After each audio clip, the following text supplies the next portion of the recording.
Hello, good evening. Hello, Good hello, evening, sir. good evening. Yeah, this is Somen Sen from CMERI.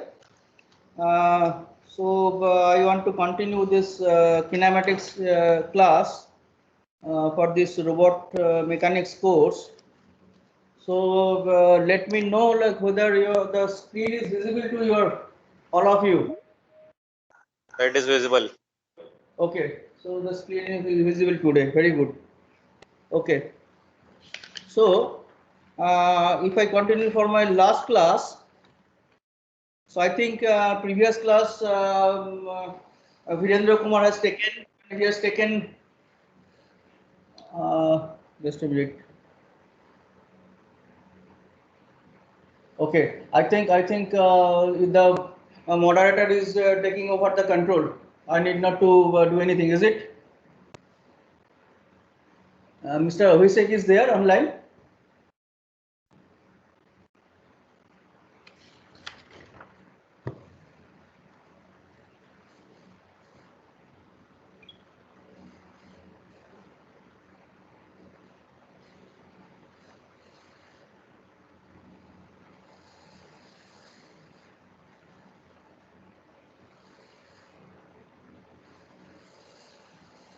Sorry, Mr. Abhijit. Hello, Mr. Abhijit. Mr. Abhijit Kumar is there online.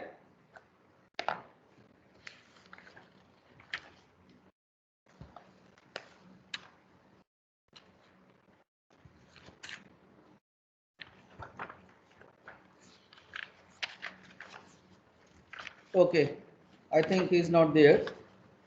Anyway, I'll continue. So the last class Mr. Virendra Kumar has taken.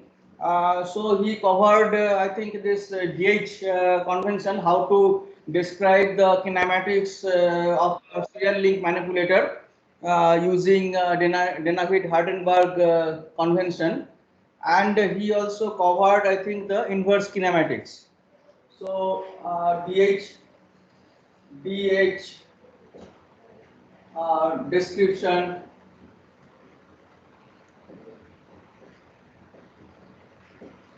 of serial link manipulator.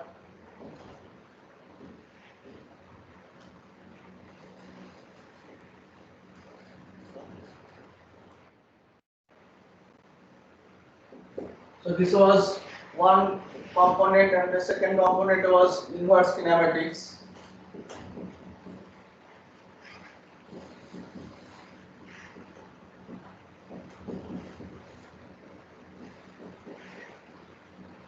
Inverse kinematics. So these two things was covered by Mr. Virendra Kumar. Is the board is visible to all of you? The letters on the board? So it's not clear actually. It's not clear. So that is the problem in this MS Teams. Mr. Abhijit Kumar is there? Yes, We sir. get the same problem today. Hello. Let me call him. Hello. Yes, sir. I am on the call, sir. Okay, okay. So like again the same problem. So the students are Board. saying that the board is not visible. Okay, okay. Uh, so that is the problem with Teams. The video quality is not good in Teams. Sir, just a moment, sir. I suppose Dr. Khandelwal is also on the call. I'll connect with him and I'll just let you know, sir. So, back to Google Meet again, like if you wish. Anyway, so let me continue. Then I can speak and you please listen. Wait. So your Virendra sir has taken this description of serial link manipulator as well as the inverse kinematics.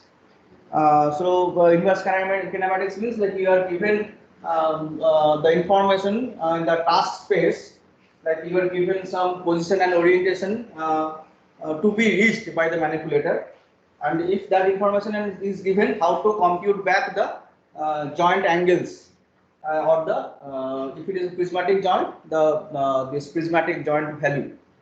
So if it is a rotary joint, joint angles, and if it is a prismatic joint, the joint held, linear motion held. So that you require when you solve an inverse kinematics problem. That is basically a geometric problem. So you have to solve a few geometries. But there is another way, like you can solve this numerically also. Numerically, like differential motions. So that thing also we'll study today. So if you want to solve inverse kinematics using differential motions numerically, then you need to know about the differential motion relations. So there is if there is a small motion happens in the joint space, like if the joints are moved through a very small angles, then what will be the effect at the end effector? So that motion is also will be small. So that small relations from the joint space to the end effector space, that can be related by one this transformation or one map. That map is called Jacobian. So like differential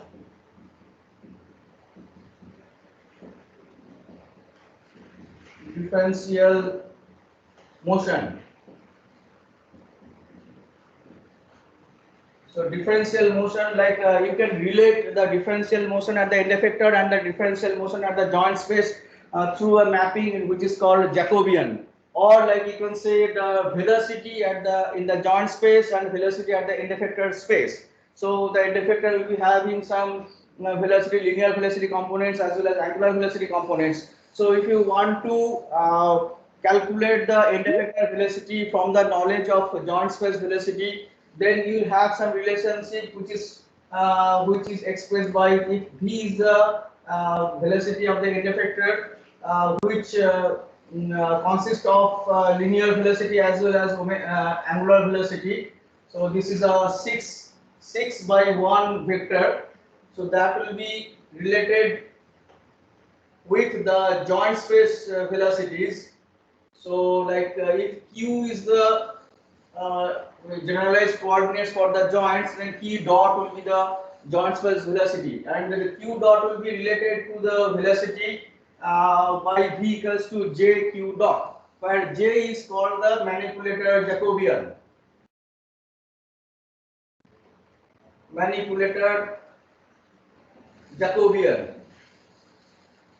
So this Jacobian we will study today.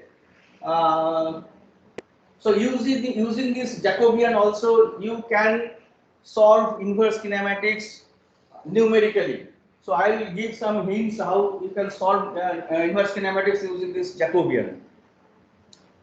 So to go back to our discussion on manipulator velocities, so we'll start with the angular velocity. And if you remember, we studied this rotation matrix to know the orientation of a manipulator and its end effector, and to know that we used rotation matrices. Now this rotation matrix is again important to study these angular velocities. So this rate of change of this rotation matrices can be related some way to the angular velocity vector of the manipulator. Now today we will study that. So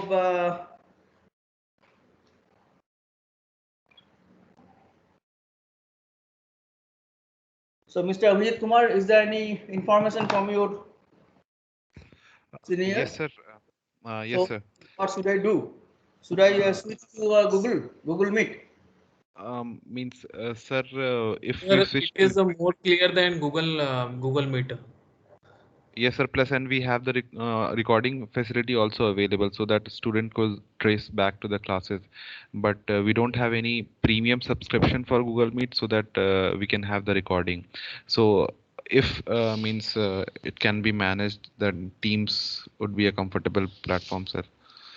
Okay, so I am writing on the board, like if it is visible or if it is intelligible, then you please manage with this only. So I'll try to write like big so that you can understand clearly. So okay, so let us continue on this board only. Whatever is visible to you, please manage with that. Sorry for this inconvenience because I do not know what happens in Teams. Always I find this limitation of the low video quality. Anyway, so we'll start with this angular velocity.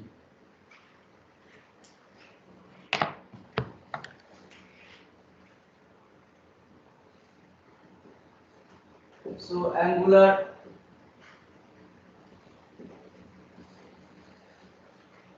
velocity.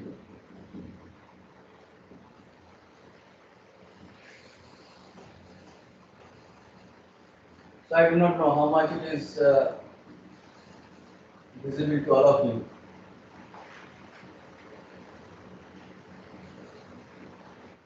So if you go back to your 10 plus 2 classes, you have learned this angular velocity. So let us consider. So we'll start with that only.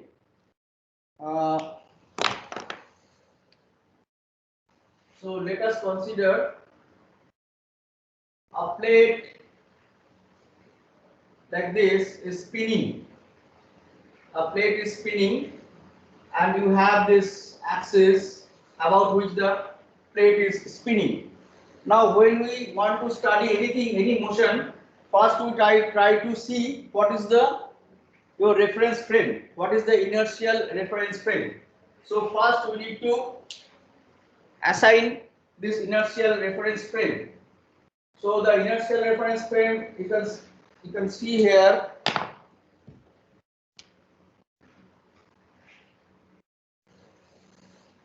So Z0, this also I discussed in the first class. So this is one inertial reference frame X0, Y0 and Z0, and we always follow this right hand convention. Okay, now this disk is spinning. This disk is spinning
Hello.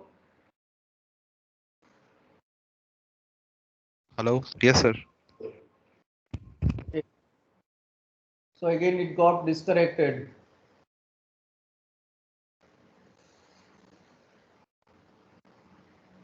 Okay. So is it okay? So am I audible now? Yes, Hello. sir. Okay. Yes, So sir. like Yes, sir.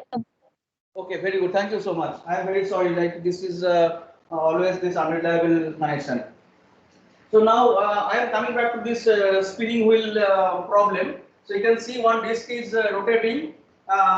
So with respect to one global coordinate frame x0 y0. So let the 0 be the uh, prefix. Okay. So that is our convention basically. And this xb, yb, then yb, and this zb. So that is a body fixed frame. So xb, yb, zb, it is again a right-handed coordinate system which is fixed on the spinning body. So that is moving along with the body. Okay. And this x0, y0, z0 is your this reference coordinate frame, inertial reference coordinate frame. Now consider a point P in this coordinate frame, body fixed coordinate frame. That means I am describing the point P in B, which is body fixed. That means which is rotating along with the body. Okay. Now you know this is moving at some angular velocity omega. So what is the velocity of this point P in O? Any of you can answer me? What is the velocity of this point P in the global coordinate frame? So that is from your knowledge of. So I am writing a little bit from the knowledge of 10+2 course. So what is the velocity of a point P which is at some point at some distance r from the center, and the disk is spinning at angular velocity omega. So what is the linear velocity of the point P? Any R idea? omega. Very good. So r omega. So that is our actually Omega. 10+2 knowledge. Very good. So that I wanted to know. So whether it will be r omega or omega r. So as long as we see it as a scalar quantity, only the magnitude, so it does not matter. So we say this omega into r or r into omega. But you know this velocity. So velocity will be in which direction? So that point P is spinning on the disk. So velocity will be in which direction? So perpendicular to the radius vector r, and will be in such a direction so that it makes sense with the this direction of spinning. Okay, so the velocity is a vector quantity, it's not a scalar anymore. Again, omega, the angular velocity, that is also vector quantity, angular velocity. So what is the axis of angular velocity? The axis of angular velocity is basically this z axis. Okay, so for our problem, this angular velocity which you are expressing in the this reference coordinate frame O or 0. So angular velocity vector will be basically your 0, 0 and omega. So only the z component is there. There is no rotation about x, there is no rotation about y. So only the rotation about z is there. So the components will be 0, 0, 0, 0, omega. So there are the three components of the angular velocity. So that is a vector again. And what is the radius vector of the point P? The radius vector of the point P is given by this r. R is the radius vector then. So so it is again a vector. So it's a position vector. Is a position vector in say O. So finally you have to describe this thing in O. Okay. So this is also in O. Now, when we say these two are vectors, V is also vector, omega is also vector, and P is also vector. So can we write in this way. V equals to omega p. All are vector. Can you multiply vectors in this way? We cannot. Only scalars we can multiply. We cannot multiply vectors in this way. But what we can do some vector operations. So what operations you can do on vectors? Either you can take dot product or you can take cross product. So this omega is a vector as well as the p, the position of this point, particular point p, the radius vector.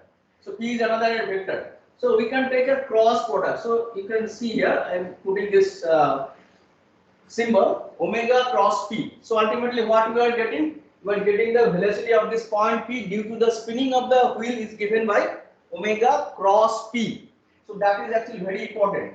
So why we are saying omega cross p, and we are following right-handed coordinate system, right-handed rule. So you can see the omega is upward, and your radius vector is along this radial direction. So this is one direction, this is one direction.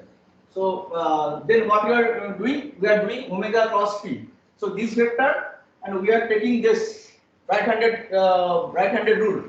Okay, from omega to the radius vector. So the velocity will be perpendicular to both these vectors, both omega and r. So you can see the direction of this thumb. So into this plane of the board. So that is will be your velocity vector. So here you can see this is the velocity vector. So that makes sense. Omega cross p. So if you do this cross product, omega cross p and direction will be in the direction of the thumb. Again, see, we are repeatedly I am saying we are taking a reference frame. So all the vectors I am describing in a single reference frame, a common reference frame, which is our O. So the 0th reference frame or O. So you can see, so this is at the center. So this is my reference frame. So here you can see V expressed in O, omega expressed in O, and the radius vector expressed in O. When all these vectors are expressed in the single frame, then only you can do the vector operation. So if one vector is expressed in different frame, so you cannot do this vector operations unless you express that vector in the same frame. So it means what we can do here. So we have this tendency to express p in the coordinate frame B itself, body fixed coordinate frame.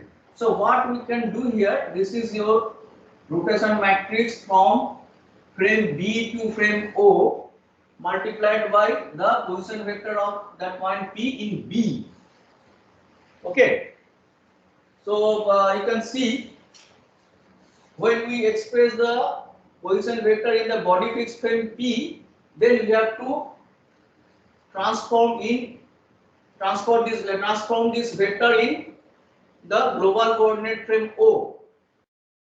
So then the expression will be omega cross r into P, where P is defined in B. Okay.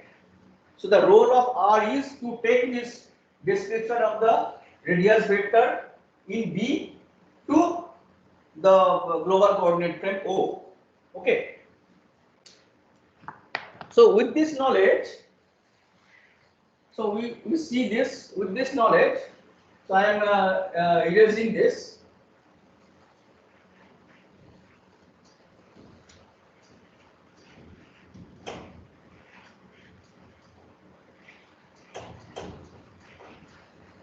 In the other class, I have told about this cross product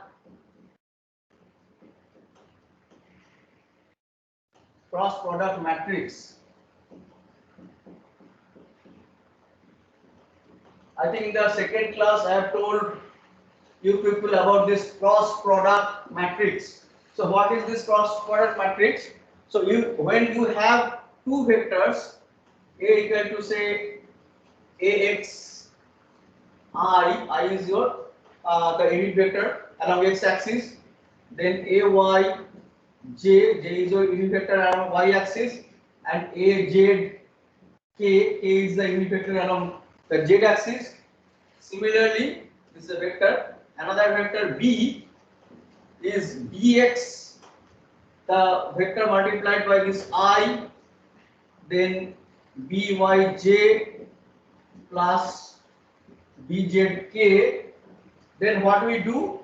The cross product of A cross B is given by this determinant equation. We write I, J and K, all these unit vectors. Unit vector means a small hat over IJK, in AX, AY, AZ, three components, and then BX, BY, BZ, three components. So if we calculate this determinant, we obtain the cross product between A and B. So you can see like this way we cannot handle in any vector matrix equation. To handle cross product in vector matrix equation, we need a different form. So what is the different form? So I am using this. So A cross B, what is the different form? We have to use what is called a cross product matrix.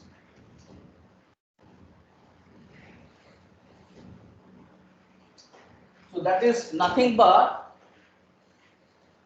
you have this A vector which is having components Ax, Ay and Az. So you have to write a corresponding cross product matrix like this, A cross. We just make it a symbol like this, A cross. Okay. Is it visible? I think it is visible. Okay. So that will be equal to, just follow me. This is very important, although basic only.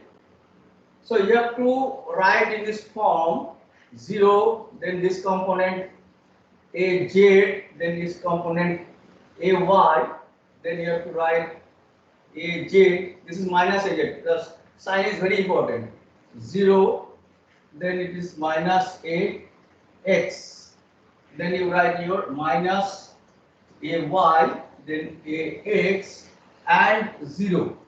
Okay. So what is this matrix? Anybody can tell? What is this kind of matrix? A cross within a cross within a square bracket. What is this matrix? Anybody can tell me? What kind of matrix is it?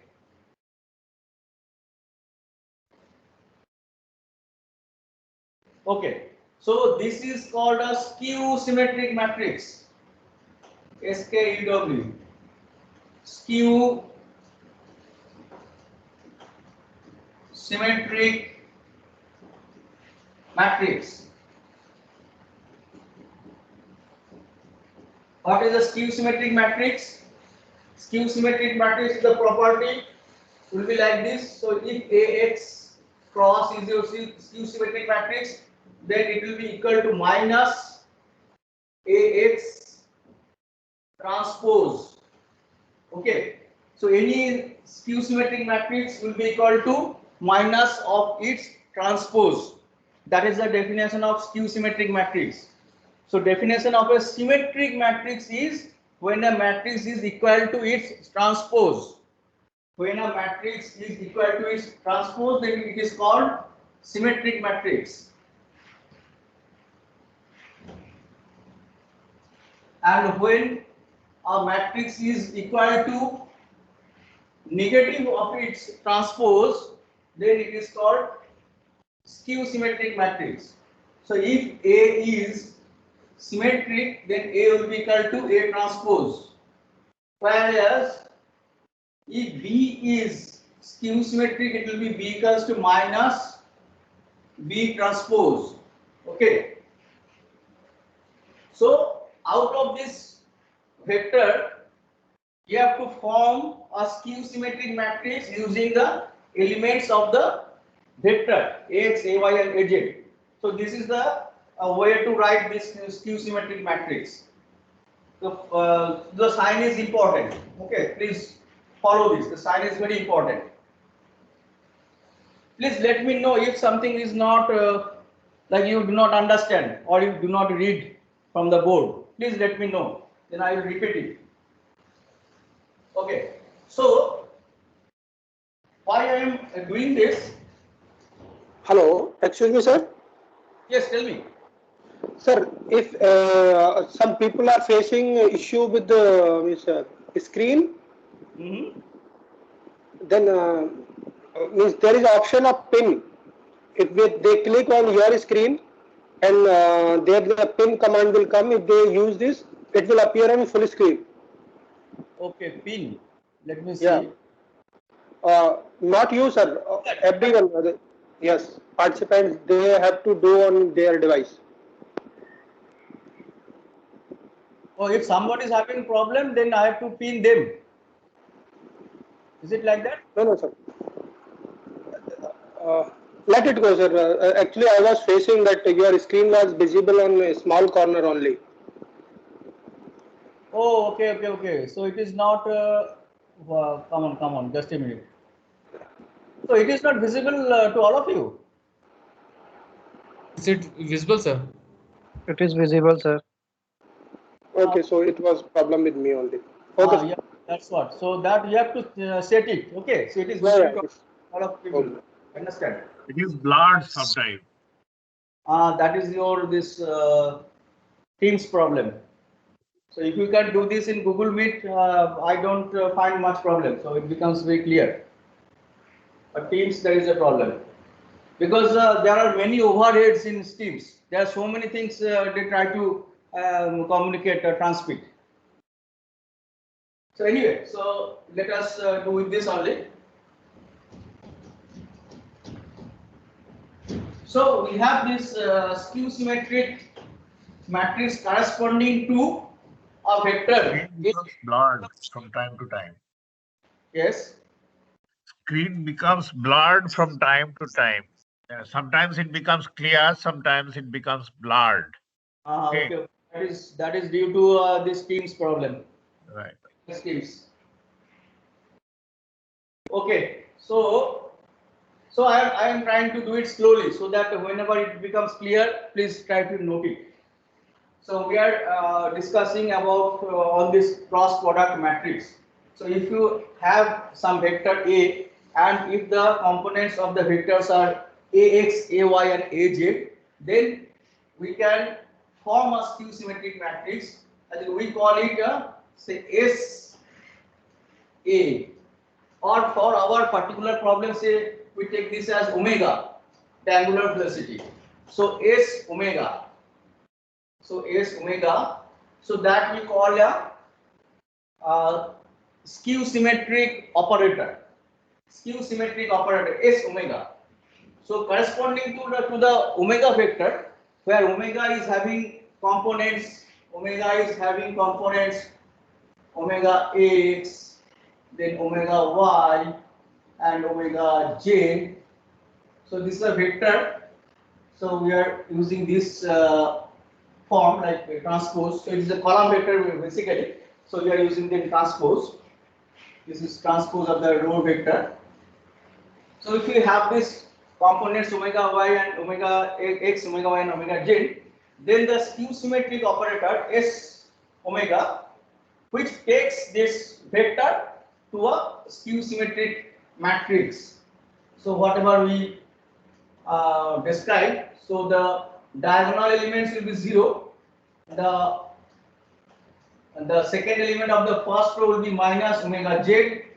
Third element of the first row will be omega y. Then first element of the second row will be omega z. Second element of the second row will be 0. And the third element of the second row will be minus omega x. Then first element of the third row will be minus omega y. Then the second element of the third row will be omega x, and third element of the third row will be 0. So you can see in skew symmetric matrix the diagonal will be always 0.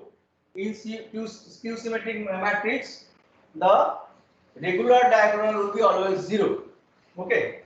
So this skew symmetric operator makes the vector into a skew symmetric matrix like this. Okay. Then what is the significance? The significance is I can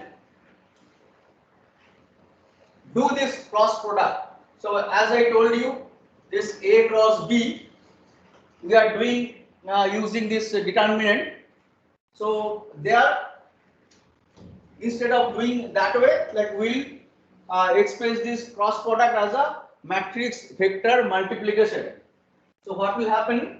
That in this particular problem, omega cross P.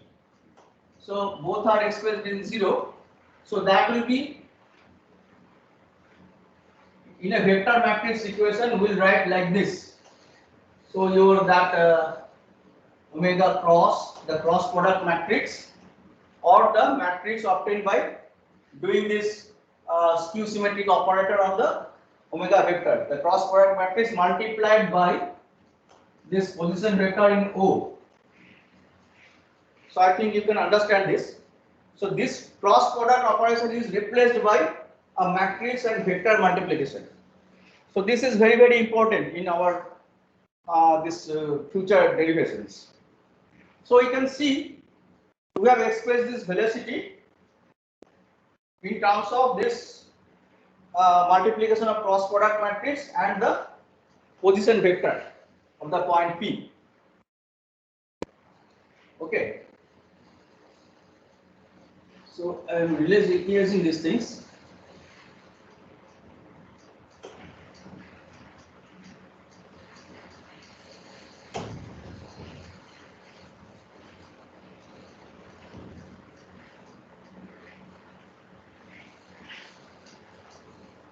This also taking now.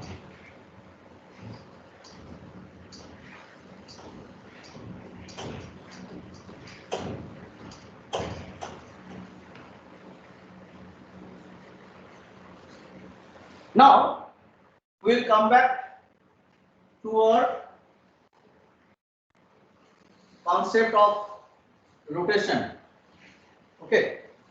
So this is a global coordinate frame, and we have one rigid body which is rotating about this origin. So like this can be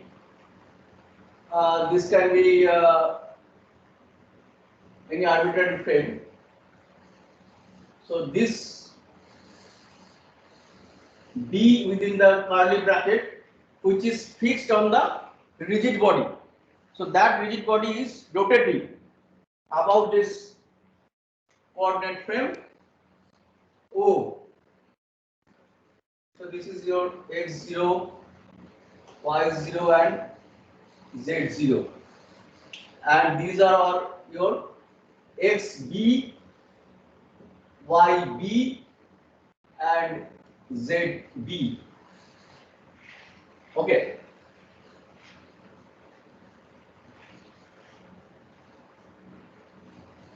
Now any point P in B, so this is a vector, position vector of this point, this position vector of this point in B. Okay.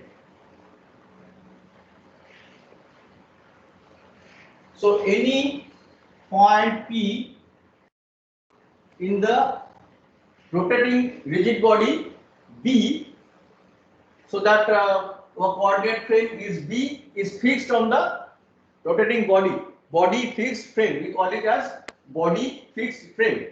So this point P is described in the body fixed frame, and if I want to describe that particular point in O, the reference frame, inertial reference frame, so we need to operate on P by using this rotation matrix. This rotation matrix takes the point P from B to O. Okay, so these things we discussed in the first class itself. Now, if I want to find the velocity of the point P, so this is a generalized velocity. So it is no more. We are restricting our discussion for a spinning disk. So this is a generalized three-dimensional case. So if I want to find the velocity of the point P in O, so we need to take a time derivative of the whole thing. So that we write like this: BO and PV. Okay. Now, if I take a time derivative, what will happen?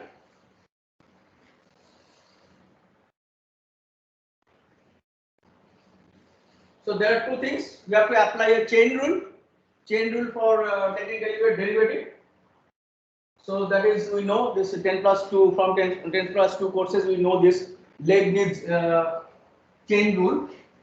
So we have to take time derivative of the first element, say R. Okay, so from now on, like this BO, this suffix prefix, I am just omitting for the sake of brevity. So this is d dt of R multiplied by, say, P. Okay, P in B, say, plus it will be R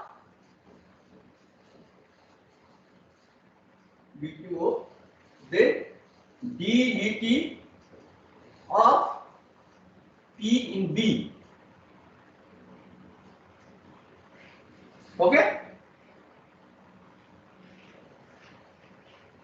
So what does it mean? Maybe this also I yes.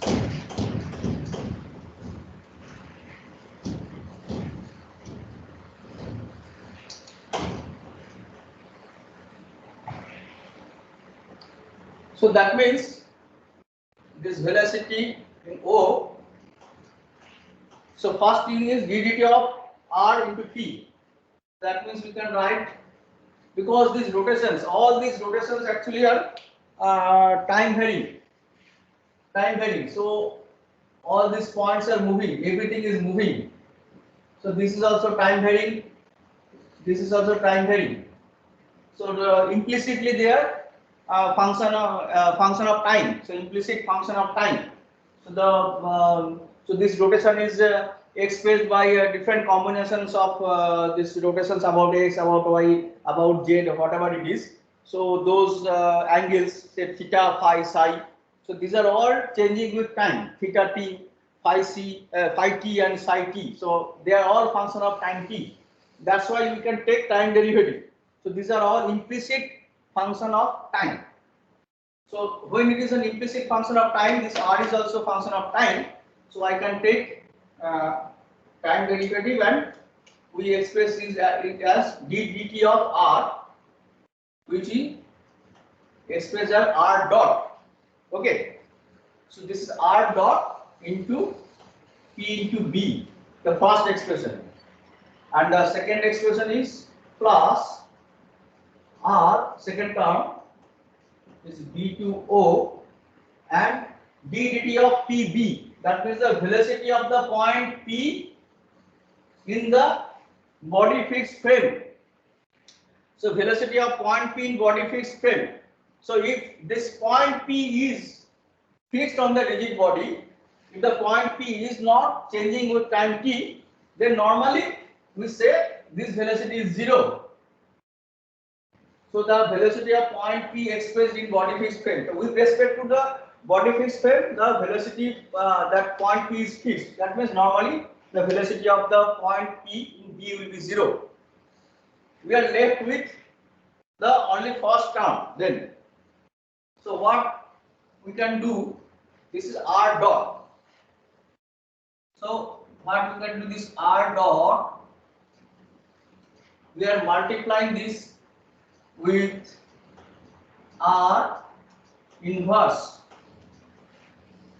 and again we are multiplying this as R. That means what we are doing, we are multiplying two terms, R inverse and R, so that they make identity matrix. That means this relation is equivalent to R dot into R inverse into R. Okay, and this cross portion becomes 0. So this is P into B. Okay. So is it clear to everybody? The velocity of the point P in O is equal to R dot into R inverse into R multiplied by P, the position vector. So now this one, so I can erase this.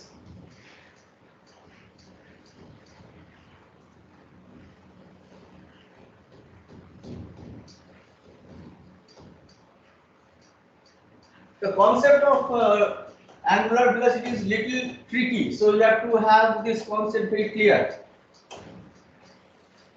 Little tricky concept. So now we can see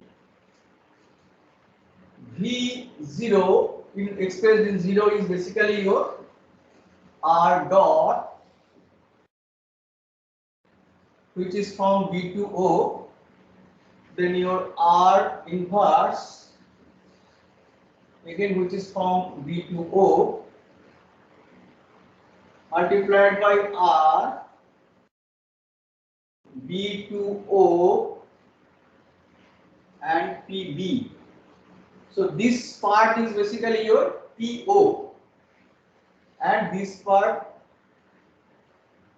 we name it as, say, omega, capital Omega B to O multiplied by PO then. So it takes the vector PB to O. Okay. So this is your minus this. And omega matrix is basically your R dot R inverse.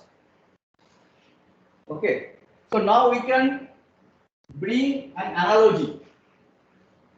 We can bring an analogy with our original definition of velocity. So that was your omega cross, that is a cross product matrix, into P O, B to O. So if we draw an analogy with this relation, V equals to cross product matrix of omega and P. So you can see this capital Omega is nothing but the cross product matrix of the angular velocity. So R dot R inverse is nothing but the cross product matrix corresponding to the angular velocity. Okay. So that is a very important relation for us. How to find the angular velocity when a multiple rotation is involved. When a successive or multiple rotations are involved, then how to find the angular velocity? We have to use this relation, R dot R inverse. Okay.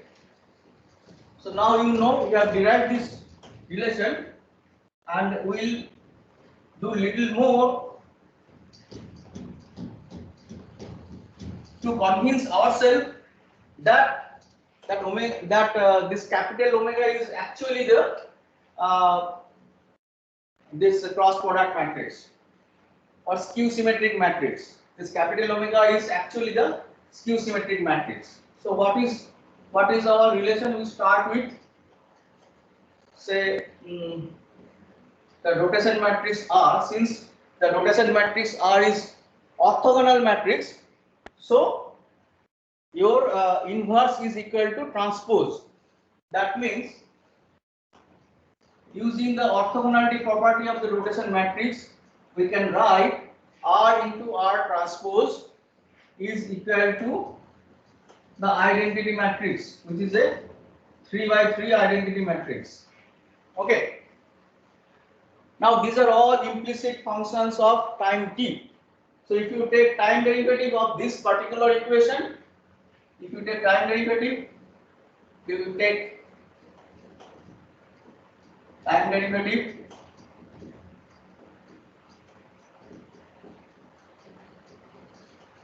both the sides. If you take time derivative of this equation both the sides, then we get R dot,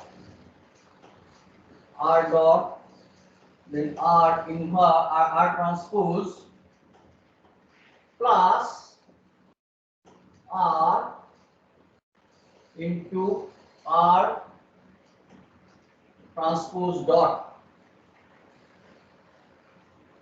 by chain rule. I can write this now.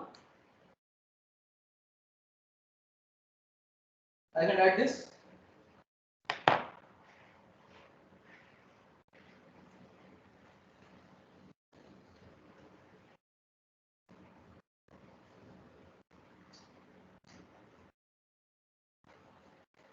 So this is the relation, and this particular thing is your omega matrix from B to O. Okay. So R dot R transpose, we are taking time derivative of both the sides. So we get R dot R transpose plus R into R dot transpose.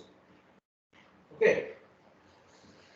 So what we can write, so is equal to right hand side. What is right hand side? The identity matrix. If you take time derivative of identity matrix, it will be 0.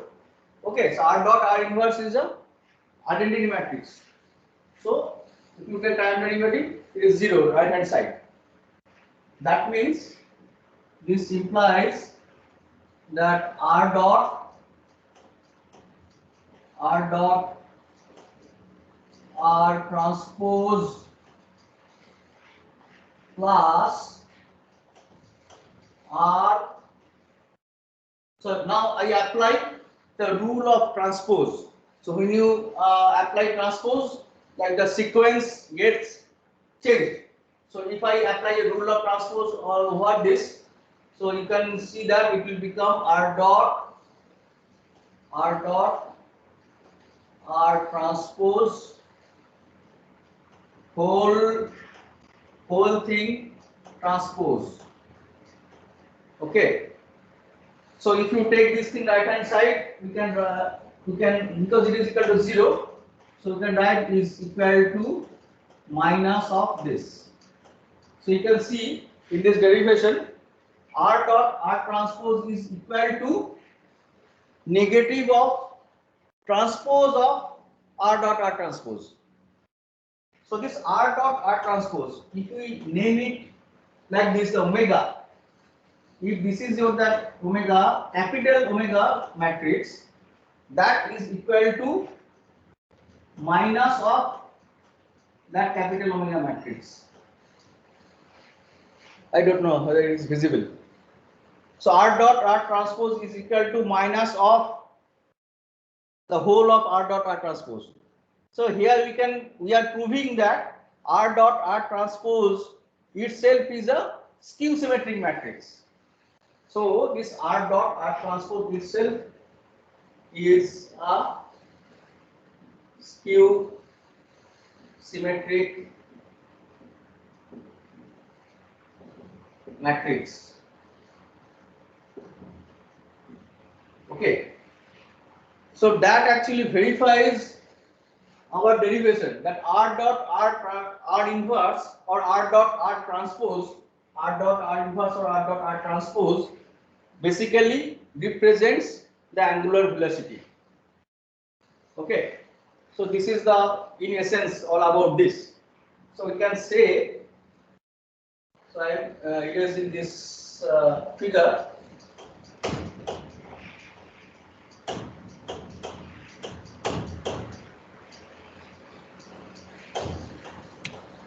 So we can say if R represents a rotational transformation from one frame to the other frame, B to O, then the corresponding angular velocity, if it is a time varying system, corresponding angular velocity whose components are omega x, omega y and omega z will be represented by omega cross. That cross product matrix is equal to our that capital omega matrix. They are all the same. So this is a V to O. This is expressed in O will be equal to R dot R transpose or inverse, all the same. So these are all V2O, this V2O. So this is a very important relation we have to remember. If a rotation which is represented by a rotation matrix R, which is time varying, then the associated angular velocity will be given by time derivative of R multiplied by the transpose of R or inverse of R. So this will give you the angular velocity information.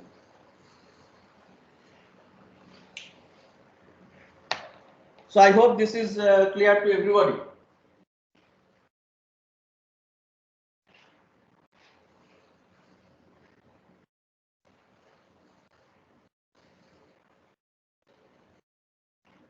Could you follow the derivation?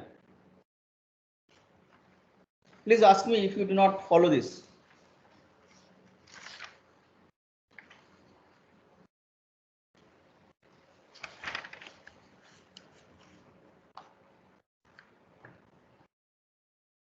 Okay. So I assume that everybody has followed this.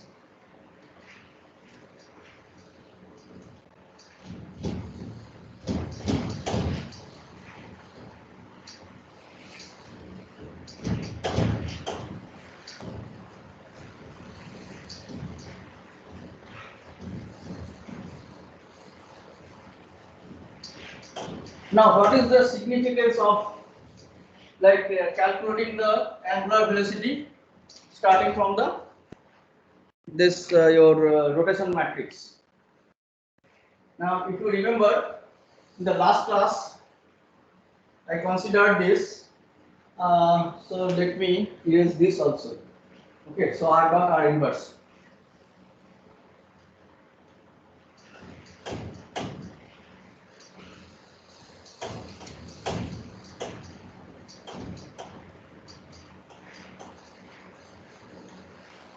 Okay.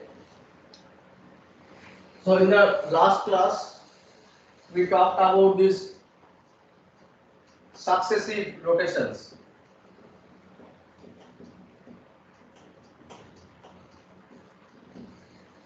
Successive rotation. So for that, we can use Euler angles.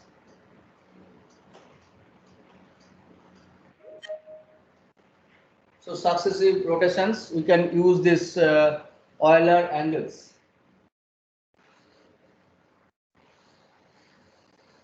For example, so if we choose Euler angles as like Z phi, then followed by say x theta, then followed by say z side. So 3 successive rotations we are applying on this. So first rotation is you are applying a rotation about z axis through an angle phi. So maybe you can get kind of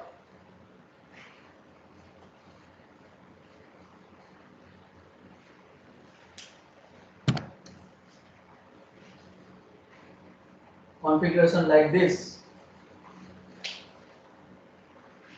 So this will be your phi.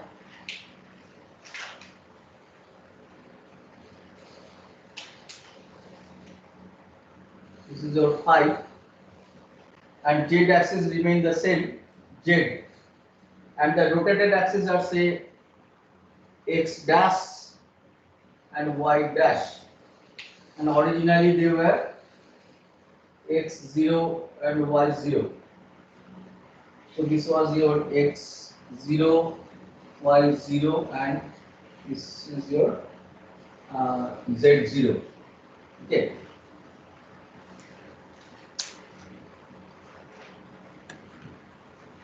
So to get back from this to this original configuration, so this is one transformation. Here you have to apply a rotation that is represented by like rz comma phi. So this will be your the first transformation. Okay, and rz comma phi is given by rz comma phi is given by, this is a rotation about the z axis. So this is a rotation about the z axis. So that means it will be your cos phi, then minus sin phi, then 0, then your sin phi, then your cos phi, and 0, then your 0, 0 and 1.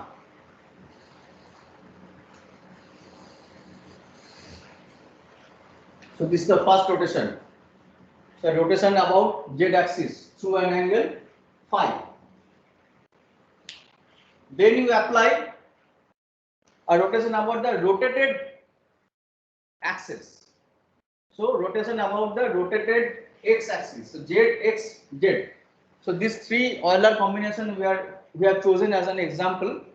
So all successive rotation through Euler angles we have chosen z, x, z Euler combination. Okay. So we can write this for z. This is the rotation matrix. Then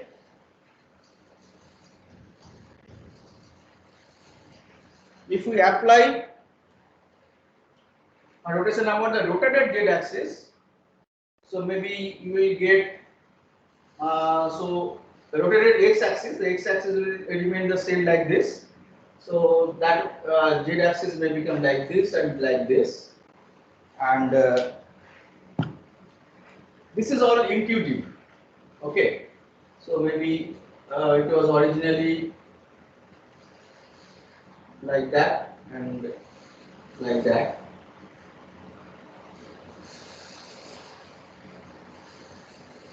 So this is basically your theta. This is theta, and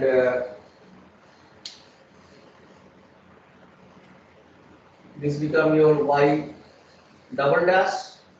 This become your z double dash, and x double dash is equal to x dash. Whereas here your z dash equal to z. Okay, so you can transform this from this coordinate frame to the previous coordinate frame by using this rotation matrix, which is represented by the rotation about axis x through an angle theta. Okay, so this is the rotation matrix, and since this is rotation about x-axis, so this will be like this: 1 cos theta minus sin theta, then 0 sin theta cos theta, then sorry, I did a mistake. So the first row will be this 0 0 0 0. Then this is your cos theta. This is minus sin theta. Then your 0 sin theta and cos theta. So this is your Rx theta matrix. So this is your second transformation. Now the third transformation is the rotation about the rotated z-axis. So this one again.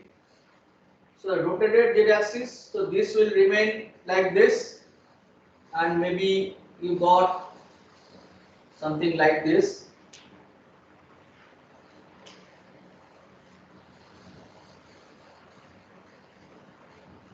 So this is your angle psi, this is your angle psi, and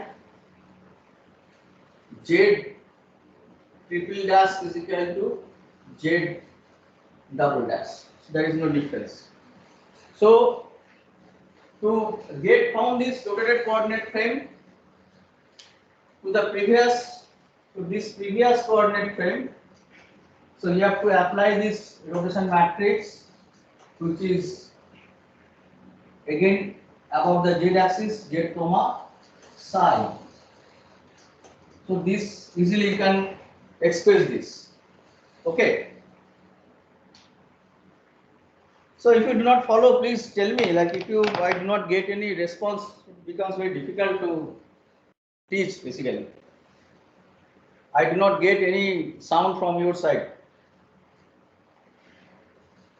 People are there or not?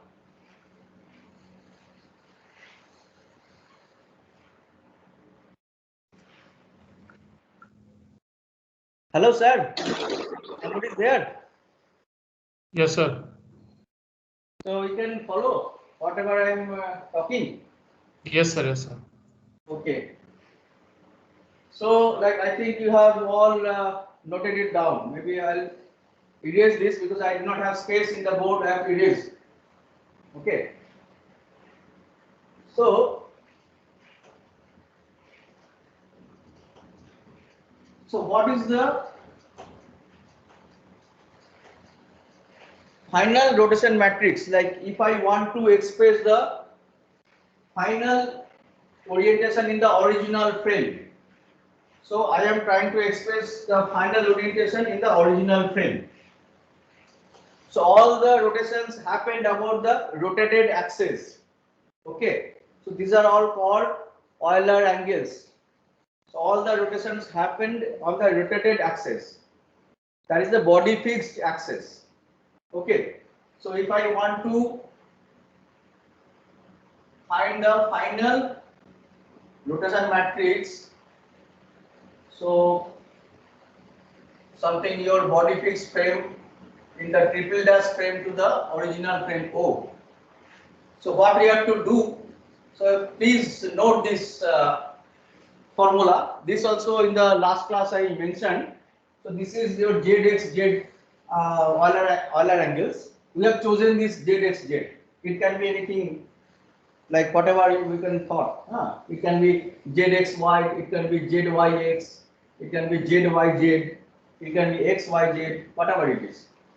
But this is the rule. So what you have to do when the rotations happen about the rotated axis, you have to start from the last rotation. You start from the last rotation, which is your B triple dash frame to the B double dash frame. Then you do this second rotation, B double dash frame to the B dash frame. Then you would do this third rotation, B dash 10 to the 0th plane. Okay, so you are doing pre-multiplication. When the rotations happen on the rotated axis, you may please write it down. For successive rotations, when the rotations happen on the rotated axis, then you have to do pre-multiplication. So you have to start from the final rotation, then pre-multiply with the previous rotation, then again pre-multiply with the first rotation.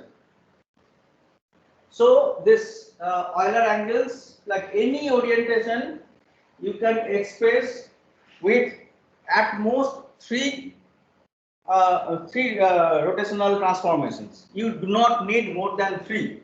It can be less. It can be 2 rotations. It can be a single rotation also. But you do not need more than 3 rotations.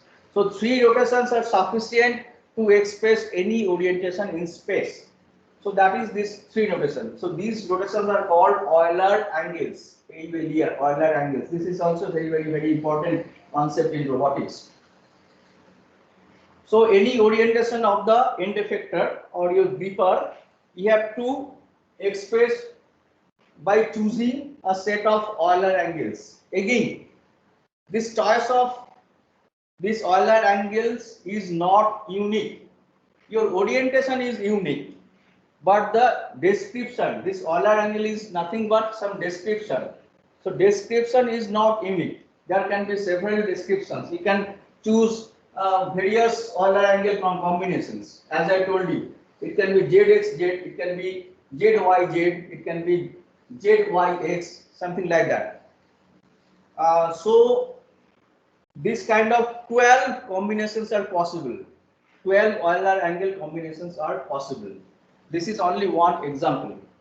So you have to start with the final rotation, then you have to pre-multiply with the previous rotation and then the previous rotation. Then you can find this final orientation matrix. Okay. Now why this is so important?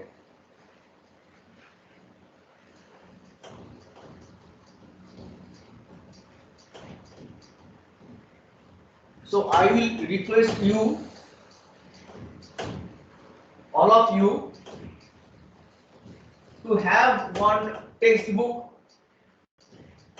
I normally follow J.J. Craig's book. I write it down here.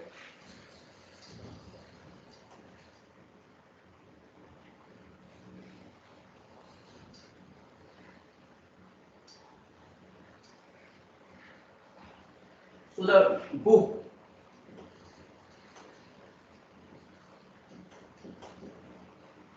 so introduction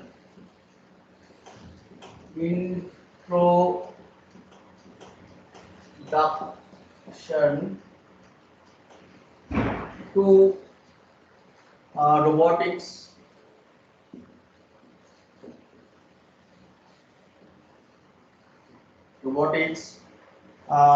mechanics and control. So this is your mechanics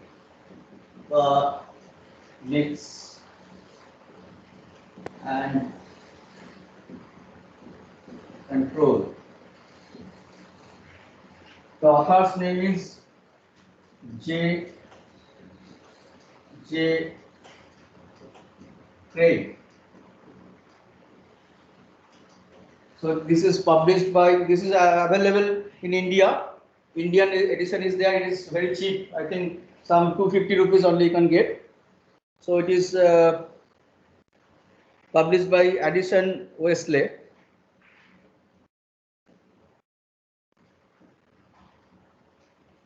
Addison Wesley.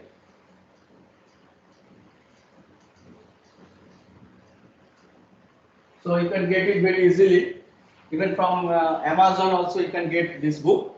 This is a very nice book to start with about robotics. Okay, very nice book, very simple way it has been written. So I suggest all of you to have a copy of this book and read and try to match whatever I have taught you.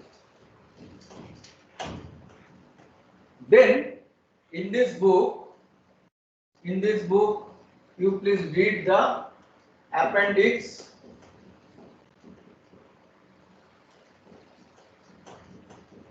So appendix, I am telling you.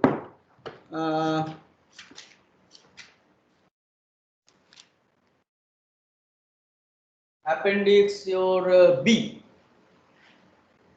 Appendix B, where you can find all these Euler angle combinations.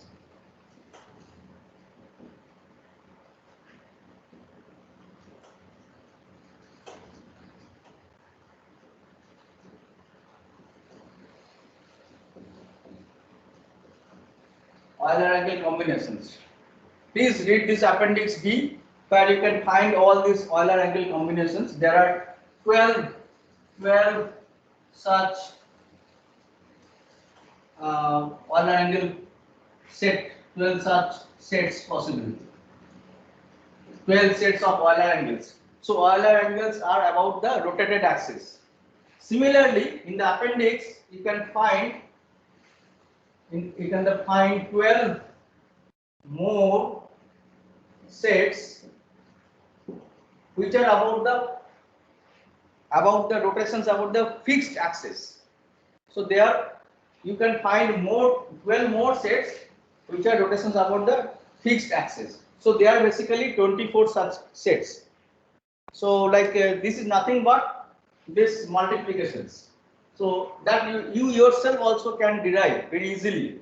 Only what you have to do, you have to multiply this matrix multiplications, then you can arrive at this relations, whatever is given as in a tabular form in this appendix B of this book. So I suggest all of you to please go through this appendix and to know how to express these 12 Euler angle sets and 12 fixed angle sets. 12 more sets for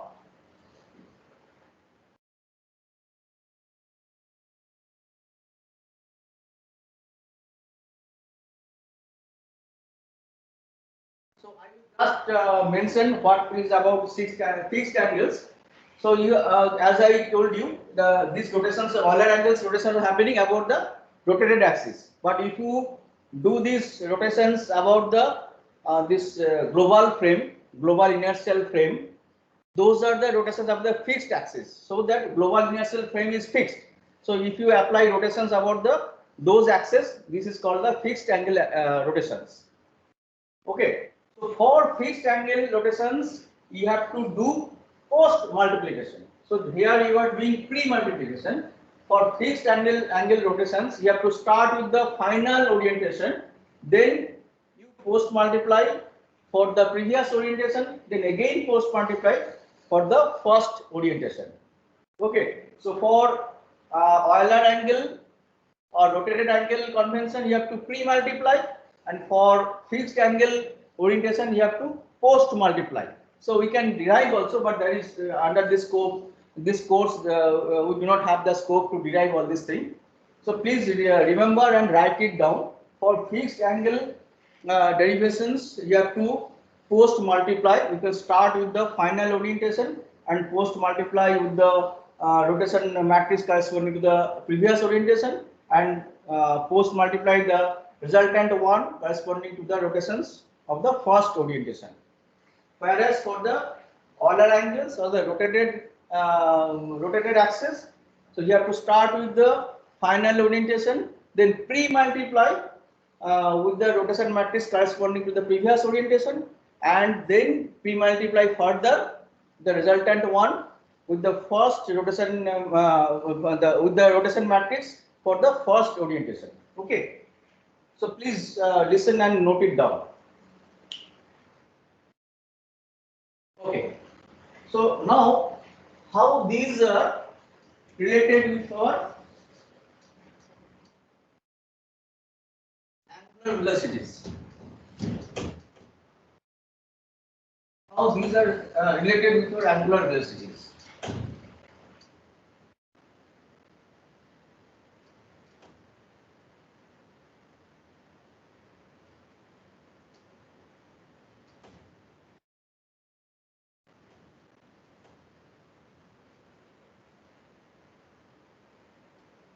This is our final orientation. So we have I, then theta and psi as the Euler angles. Chosen Euler angle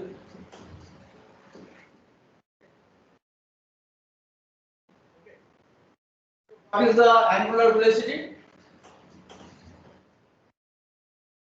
Angular velocity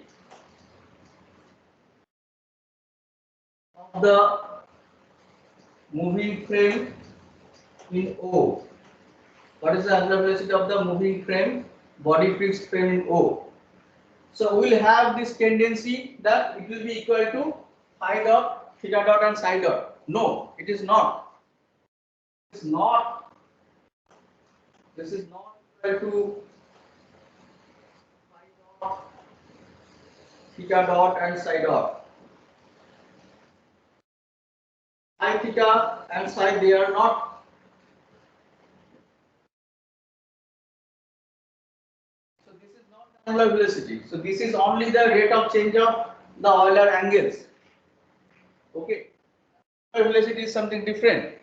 That is what we are trying to do now. Okay. Knowing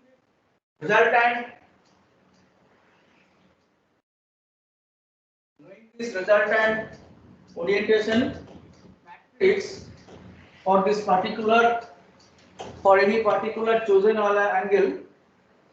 So what you have to do, you have to find this omega matrix from angular velocity, angular motion for the body fixed frame with respect to the global frame, which is nothing but the cross product matrix from B to O, which you can calculate with this resultant orientation, which is your B to O. Basically, so what I can generalize it B to O. Okay, so this is that generalized. Okay, so instead of B triple dash, you can just write B. The final, the body fixed frame. And this R transpose or inverse, whatever it is, B to O. If you calculate this, you will get the angular velocity relation. If you calculate this, you will get the angular velocity relation. So you get the skew symmetric matrix from there. From there, you have to find this omega x, omega y, and omega z. Okay. So angular velocity 0 omega b will be for this particular example, whatever we discussed now, for the Euler angle z phi x theta and z psi, for this Euler angle, choice of Euler angle when the system is rotating, then the angular velocity omega of the rigid body, omega b, will be equal to, will get, like if you compute this way, if you compute this r dot r transpose, you will get this relation. It will be basically phi dot, theta dot and psi dot. So this is the vector of rate of change of the Euler angles multiplied by, so I did this derivation, I will just write this 0, then cos phi, then sin theta, sin phi, then 0, then sin phi, then minus sin theta, cos phi, then 1, 0 and cos theta. So angular velocity, which are the which is also expressed by, that actually gives you the three components of the omega. So that is basically your omega x, omega y, and omega z. So this is the angular velocity of the rigid body in O is equal to the same thing. Okay. So that relates the rate of change of the Euler angles through this particular matrix, which is called the Jacobian J, which is represented by a, we call it Jacobian.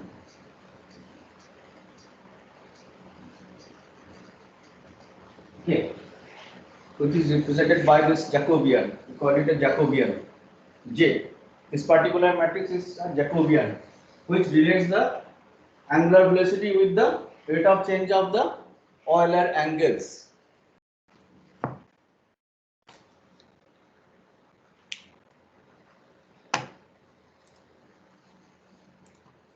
Okay.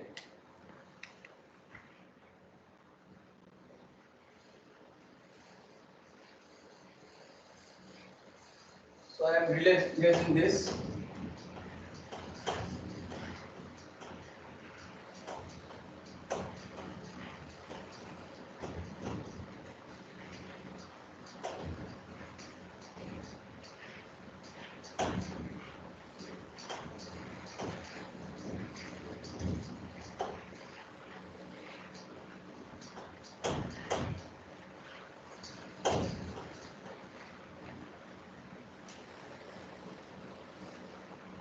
So what happens? So if I go back to our, so this is the last topic I will be doing now. The example of our first class.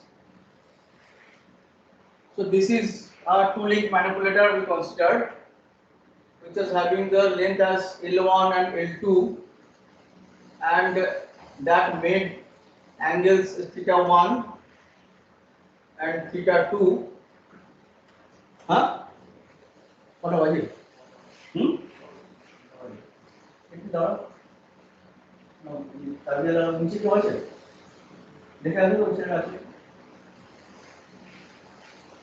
So this is your x0 and y0.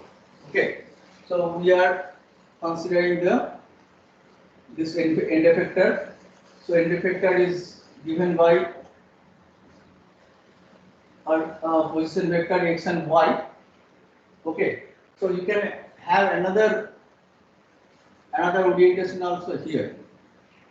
So if you have some other axis here. So what happens? The x, the position vector of the end effector is given by L1 cos theta 1 plus L2 cos theta 1 plus theta 2. I think this you can easily do. In the first class we did this. L1 sin theta 1 plus L2 sin theta 1 plus theta 2. Okay. So this is the forward kinematics. We call this forward kinematics for the particular manipulator. Now if I try to find the velocity of this manipulator, so we can right away take time derivative. So I am erasing this part. Okay, I am erasing this part.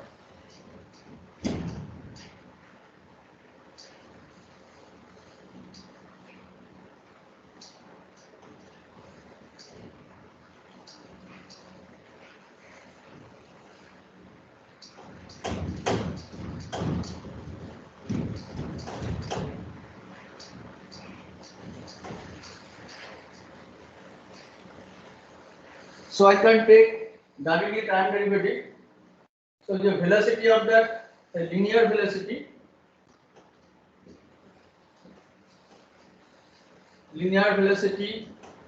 of the end effector will be given by the small v say.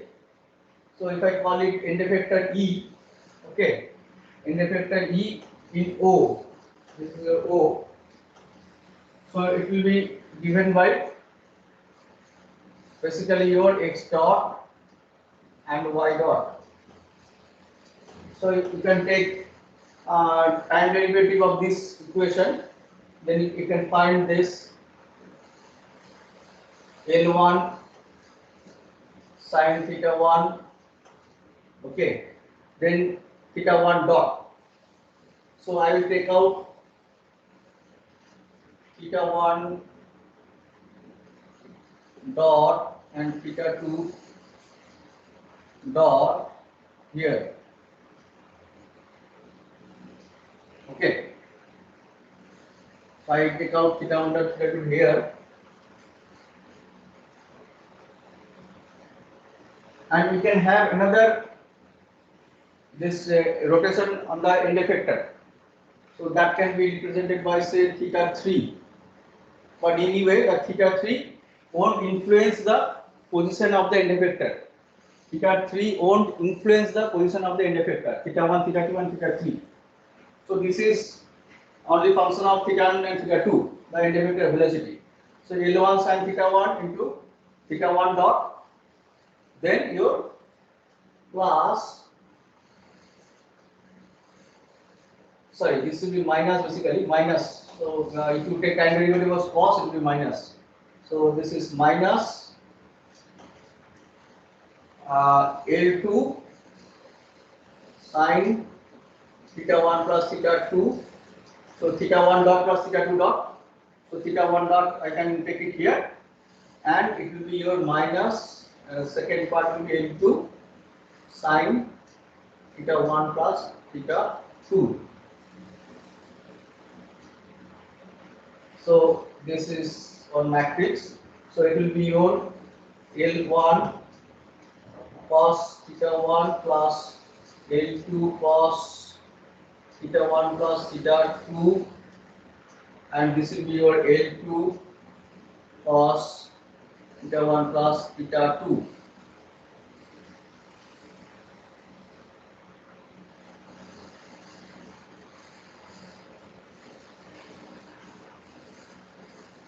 So is it clear to everybody? Now we can see the linear velocity of the end effector is related to the joint velocity. Theta 1 dot and theta 2 are the two joint velocities. So they are related with the joint velocities by a matrix. So this is also called the Jacobian matrix corresponding to the linear velocity. So we write it JV. So this is also a Jacobian matrix. Jacobian matrix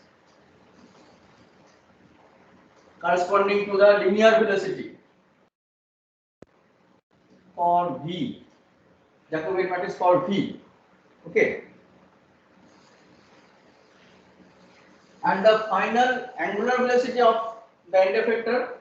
So this is linear velocity. Then angular velocity. Angular velocity will be given by omega of the end effector in O. So that actually you can again do this transformations from this point to the this base point. So you can do these transformations. So this will be your R end effector from the end effector frame to you can have one coordinate frame here. So ultimately you will get this orientation from end effector to this base coordinate frame. So that angular velocity will be given by angular velocity omega will be given by the corresponding angular velocity matrix. Okay, cross product matrix. So that will be basically R dot end effector to O, then R transpose end effector to O. Okay, so from this matrix you can compute the angular velocity of the end effector. So if you do this, you can find that this omega matrix will be nothing but the angular velocity about the z axis. So you will get, so I can write more clearly here. So this omega cross matrix, so this is the omega cross matrix will be, so I write it here, omega cross this matrix will be equal to, so you write in a different color. So your for this particular case, omega cross matrix will be equal to your 0, then if you do all these transformations, so first transformation involves theta 3, then this one second on theta 2 and third on theta 1. So if you multiply all these transformations, you will get this final orientation matrix of the end effector with respect to the coordinate frame. So you will get theta 1 dot plus theta 2 dot plus theta 3 dot minus. So you will get this, and so this. Then last one will be 0. Then you will get theta 1 dot plus theta 2 dot plus theta 3 dot. Then will be 0, 0 and 0, 0, 0. You will get this kind of matrix. So only z component is there. So basically this will be equal to your 0, 0, then theta 1 dot plus theta 2 dot plus theta 3 dot. So you will get this angular velocity vector. Now since we are expressing this as a 3×3 matrix, so this linear velocity vector also we can express as 3×3 matrix, so we can add this z. So z is basically 0, it is not changing. So the linear velocity also there is no z component. So what we can do, so I am erasing this. So x is L1 cos theta 1 plus L2 cos theta 1 plus theta 2, y equal to L1 sin theta 1 plus L2 sin theta 1 plus theta 2, z equal to 0. And if you take time derivative, you will get the Jacobian relation for the linear velocity, and for the angular velocities you have to apply this method, whatever we taught, using this rotation matrix, information of the rotation matrix. So finally this this linear velocity you will get a Jacobian. So if you add this theta 3 dot, so I have this Jacobian matrix. So I am not writing those. So this is the same. The first two rows will be the same like this. This equal to this, and you have this theta 1 dot, theta 2 dot, and theta 3 dot. But however, there is no influence of theta 3 dot on the linear velocity. So you will get for the linear velocity basically the last column will be 0, 0, because linear velocity is there is no influence of the last orientation on the linear velocity. Last column will be 0, and this column also will be 0. It is like that. So you will get, so I write this, and you will get a term here, which is this one, minus L sin theta 1 minus L sin theta 1 plus theta 2. You will get a term here, which is equal to minus L2 sin theta 1 plus theta 2. You will get a term here, you will get a term here equal to this, and rest of the zeros if you consider theta 1 dot, theta 2 dot, theta 3 dot. So this is the linear velocity component. And now if I want to express the whole thing as a single vector, so I write here omega end effector to 0. So now see it has become a 6-dimensional vector, a velocity vector. Velocity.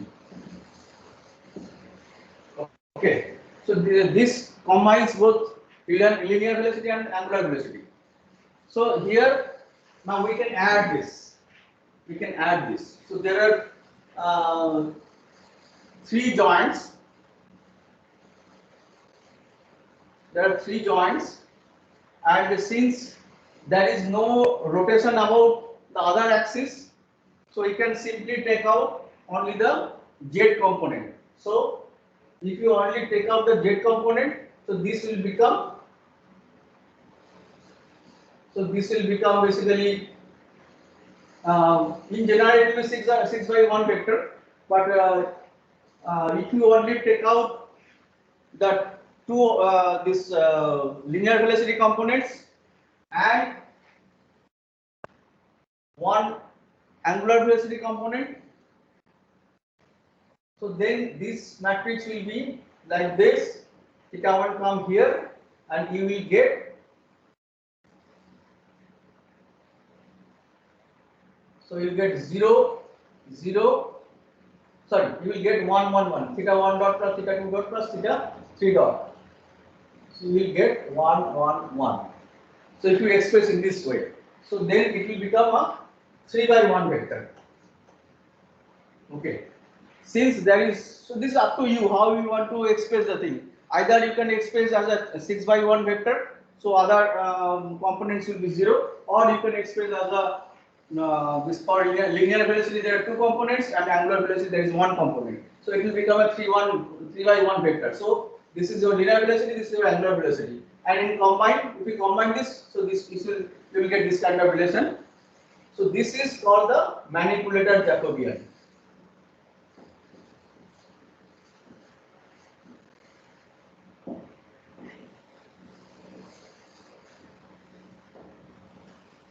So this is called a manipulator Jacobian. I do not know like whether people are alive or not. I did not get any sound from the other side. I am just talking. Okay. So 1.5 hours I have just talked. I did not get any feedback from the other side. Anyway, I think this will be my last class. So up to this, velocity description and the Jacobian. So that is only my content. So again I am writing this manipulator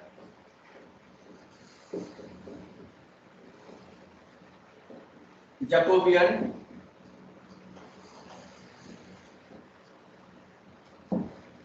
So this will relate the end effector linear end effector velocity and the angular end effector velocity in some reference frame will be equal to the manipulator Jacobian J. So that also that can be splitted into 2 parts, J omega, sorry, J V and J omega. So this is a Jacobian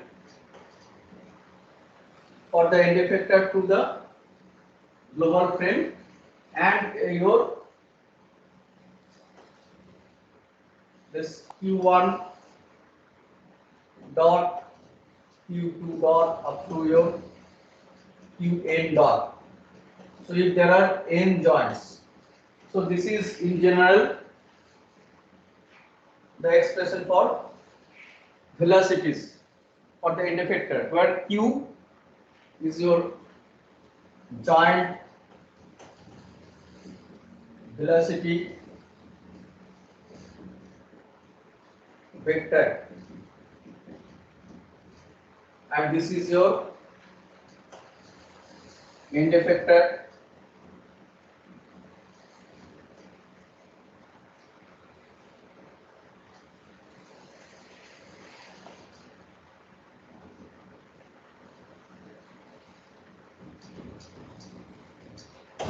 end effector velocity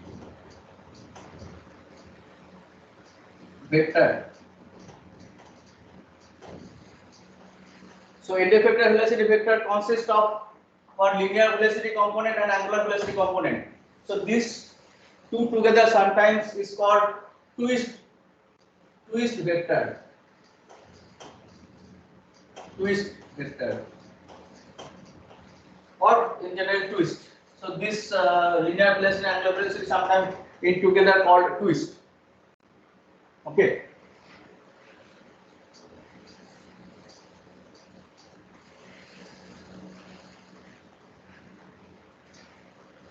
So I can erase this.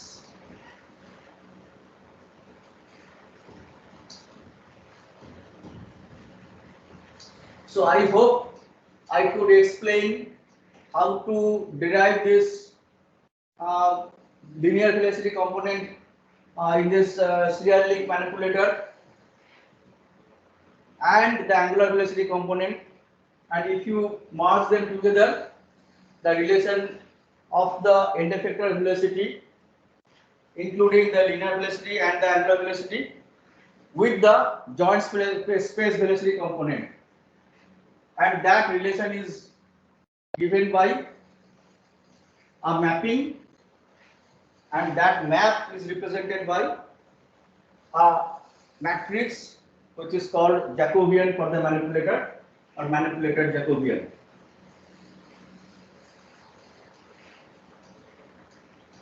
Since this is a very short course, it is very difficult to cover everything. So I tried to punch everything in a short span. So I do not know how much I could teach to you. Okay, I think that's all for today. So I'll bid goodbye. I do not know whether some people are there to say goodbye or not. Hello? Somebody is there to say goodbye? Thank you, sir. Okay. Thank you, sir. Okay then. Thank you so much and good night. Good night, sir. Good night, sir.